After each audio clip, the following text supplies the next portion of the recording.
Hi friends, welcome back to our channel. இன்னைக்கு வாழைப்பூ வடை எப்படி செய்யறது பார்க்க போகிறோம் நம்ம சேனலில்.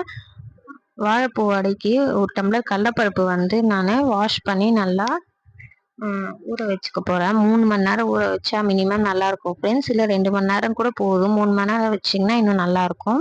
இப்போ நல்லா வாஷ் பண்ணிட்டு ஊற வச்சுக்கலாம். இது கூடயே நீங்கள் காஞ்ச மிளகா அரைக்கிறதா இருந்தால் போட்டு இது கூட ஊற வச்சுக்கலாம். இன்றைக்கி நான் பச்சை மிளகா போட போகிறேன், அதனால் காஞ்ச மிளகா போடல. இப்போ வாழைப்பூ க்ளீன் பண்ணி எடுத்துக்கலாம். இந்த மாதிரி உள்ளே இருக்கிற அந்த இதுவை எடுத்துருங்க.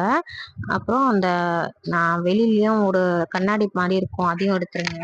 ரெண்டுமே எடுத்துட்டு நம்ம வாஷ் பண்ணி வச்சுக்கலாம். நம்ம வாழைப்பூ வடை போடும்போது கட் பண்ணிக்கலாம். இப்போவே கட் பண்ணால் கருப்பாயிடும். அப்படி கட் பண்ணி வச்சுக்கிறதா இருந்தால் மோரில் போட்டு வச்சுக்கோங்க. இப்போ ஒரு மிக்சி ஜாரில் நம்ம ஊற வச்சுருந்த கடலைப்பருப்பையும் 3 மணி நேரம் ஊற வச்சுருக்கேன் ஃப்ரெண்ட்ஸ். அது கூட இஞ்சி ஒரு துண்டு வாஷ் பண்ணி வச்சுருக்கேன் கட் பண்ணி, அதையும் அப்புறம் நம்ம ஒரு ஸ்பூன் சோம்பு சேர்த்துக்கலாம். பூண்டு 2 பல்லு சேர்த்துக்கலாம். உங்களுக்கு பூண்டு வேணாம்னா ஸ்கிப் பண்ணிக்கலாம். ஆனால் இதெல்லாம் போட்டிங்கன்னா ஏன்னா கடலைப்பருப்பு கேஸில், அதனால் இதெல்லாம் போட்டிங்கன்னா உங்களுக்கு சீக்கிரம் டைஜஸ்ட் ஆகிடும். இந்த மாதிரி வடை இந்த பக்குவத்துக்கு அரைச்சி எடுத்துக்கோங்க. பேட்சாக போட்டு எடுத்துக்கோங்க. இப்போ இந்த மடை மாவு ஃபுல்லாக அரைச்சதும் இதில் என்னென்னலாம் ஆட் பண்ணுறேன்னா, நம்ம பச்சை மிளகா கட் பண்ணி வச்சுருக்கேன். மீடியம் சைஸாக கட் பண்ணிக்கோங்க. ரொம்ப குட்டி குட்டியாக கட் பண்ணிட்டீங்கன்னா பசங்களுக்கு சாப்பிடும்போது வாயில் போயிடும். பெருசாக போட்டிங்கன்னா கொஞ்சம் எடுத்து கூட வச்சுருவாங்க.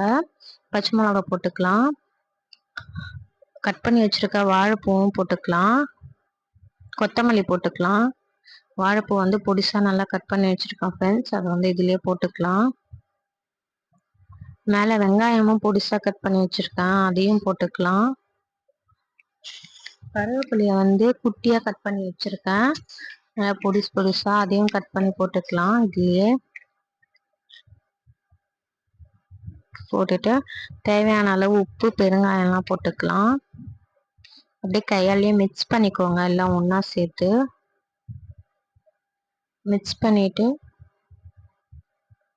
இப்போ உங்களுக்கு ஒரு வேளை மாவு ஏதாவது தண்ணியாக போயிடுச்சு, ரொம்ப இதுவாக இருந்துச்சுன்னா மேலே நீங்கள் கொஞ்சோண்டு கடலை மாவு கூட போட்டுக்கலாம் ஃப்ரெண்ட்ஸ். தெரியாது, கெட்டி ஆகிடும் திரும்பியும்.